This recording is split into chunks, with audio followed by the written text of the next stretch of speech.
मराठवाडा आणि सोलापूर जिल्ह्यात ज्या पद्धतीने पावसाने धुमाकूळ घातला, खूप मोठं नुकसान, महापुराची परिस्थिती आली होती आणि मुख्यमंत्र्यांनी जाहीर केल्याप्रमाणे तातडीनं 8 दिवसाच्या आत जे ह्याच्यामध्ये मृत झालेले आहेत त्यांचे पैसे आलेले आहेत। त्यांचे पैसे ज्या कुटुंबातलं मृत्यू झालेले आहे त्यांच्या कुटुंबियांच्या खात्यावर जमा व्हायला सुरुवात झालेली आहे। आपल्यासोबत सांगोल्याचे तहसीलदार आहेत। सांगोल्यात 4 जणांचा मृत्यू झाला होता।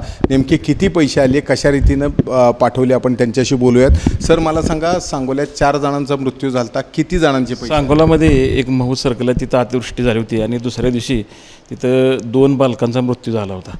त्या बालकाला शासनानुसार 4-4 लाख रुपये आम्ही त्यांच्या वडिलांच्या खात्यात एक मंगळवारी आणि आज असे जमा केले आहेत। दुसरी पारधी समाजाची मुलगी खेळता खेळता नदीतनं वाहून गेली होती।